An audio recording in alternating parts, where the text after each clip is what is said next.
Miami Dolphins hire co-offensive coordinators. I haven't heard your thoughts on this yet, but just let's go with this real quick. Miami hires George Godsey and Eric Studsville. Both been promoted from within. Eric Studsville has been a running backs coach forever, since 1997 with multiple teams.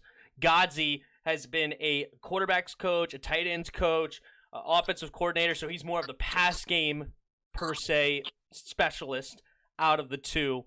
And they are going. It has not been said who is going to be the play caller. Are they going to share it? Are they going to announce one? Whatever.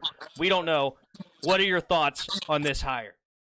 Well, first off, these are two no names that I never heard before. That's number one. Number two, why do you have two freaking offensive coordinators for a rookie quarterback that was struggling last year? So now what are you going to do with the guy?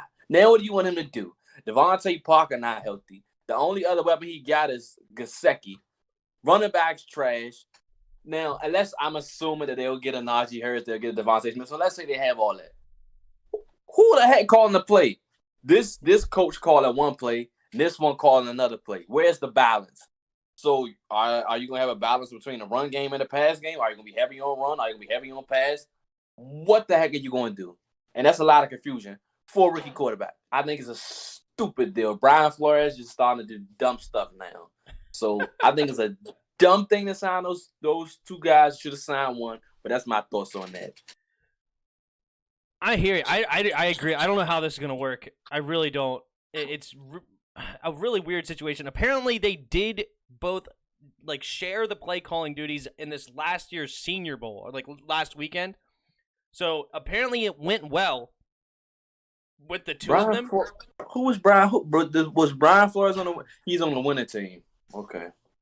Brian Flores was the coach for the Senior Bowl.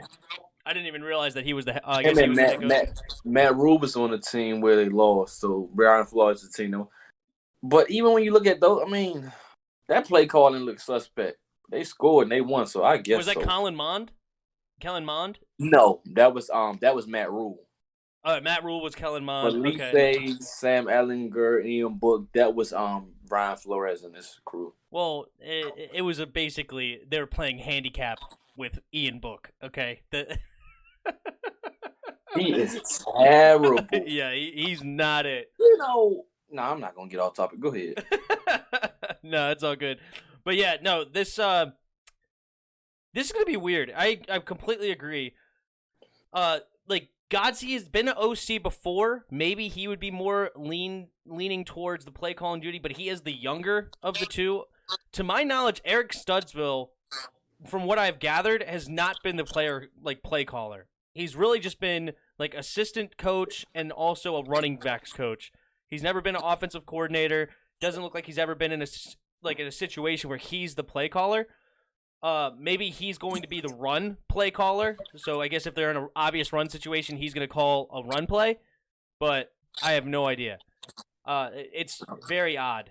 Very, very odd. And when he was a Texans OC, he had some doozies, okay? Doozies at quarterback. You ready for this list of quarterbacks? Hit me with it. Brock Osweiler. Oh, my Brian God. Hoyer. Ryan Mallett. Ryan Mallett was okay. TJ Yates. And Brandon Whedon.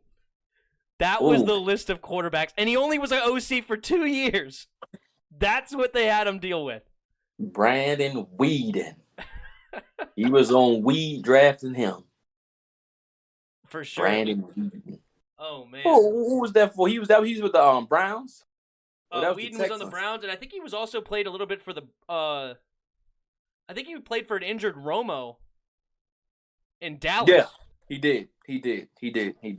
Definitely did. Studsville, though, he's been a coach of some good running backs in the past. Tiki Barber, he was a running backs coach for him. Willis McGahee for the Bills. C.J. Anderson and Noshawn Moreno for the Broncos. Kenyon Drake a couple years ago. Decent. And then he did a lot with Myles Gaskin, an undrafted free agent last year. He was solid. I liked Myles Gaskin. He got hurt, unfortunately, so he didn't finish the season. But he had a lot of. He wasn't special by any means. He didn't look fantastic, but he was just a hard-nosed runner that got a little bit extra yards through tough running. So very interesting. Let's see what you guys are saying in the chat. The RBs are okay, I guess, and the Dolphins are talking about. Yeah, so I guess when you said that they didn't have a running back and they draft Najee Harris, the chat was not really agreeing. What up, DMV Sports Zone? What's up, Madison? You guys are here now. With what? That I guess that they think that their halfbacks are okay, their running backs are okay. Hassan says, just hire one OC, you Miami Coffins. Good Lord, you stinking Dolphins are full of it. That's funny. Congrats, DMV, while you're here on the Ed Oliver scoop. You got that tomorrow, I guess? Congratulations. But, that's fun. Have fun with that interview as well. I'm sure you'll have a good conversation. But anyway, Lante says, I think the Dolphins should draft a QB with that third pick. Okay, so you're saying Tua's out the door, or do you keep Tua? You gotta keep Tua trash Valor. You gotta keep Tua trash Valor. Because I believe Tua's gonna live up to be that 5th overall pick. The man just didn't have no weapons, and he didn't have teammates that believe in him. And I still don't think those teammates believe in him. But when you bring in former teammates like Devontae Smith, like a Najee Harris, who wants to play with him, then the narrative turns and changes. Then okay. Then maybe his teammates may, just think differently. DMC, do you like Mayhew better after today? I actually have not seen that interview yet. I know you saw the interview, but you were happy with that interview, right, Chris? No, I wasn't. They didn't even sound confident in what they were doing, and their actions don't display like what they're saying or what they're trying to put out. Yeah, we think we got a chance. We're not there yet. Like, bruh, neither one. No, I can't stand neither one of them right now. It's a stupid daggone front office. Fair enough. Well, back to the Dolphins real quick, and before we move on is, my thoughts on Tua is usually you do want some continuity for the young quarterback, a second-year quarterback, which is actually not a bad thing why they promoted these two guys, because he does have some experience with both of these guys. They were already on the staff, and they were just both promoted. But the one weird thing is going to be when it's, it's one thing to co-play call in a Senior Bowl where things don't really matter. But when you have 2 minutes left in a ball game, down by 3 or whatever, who is going to be your guy that Tua is going to be relying on in that situation as a second-year player? I have no idea. But it'll be fun to see.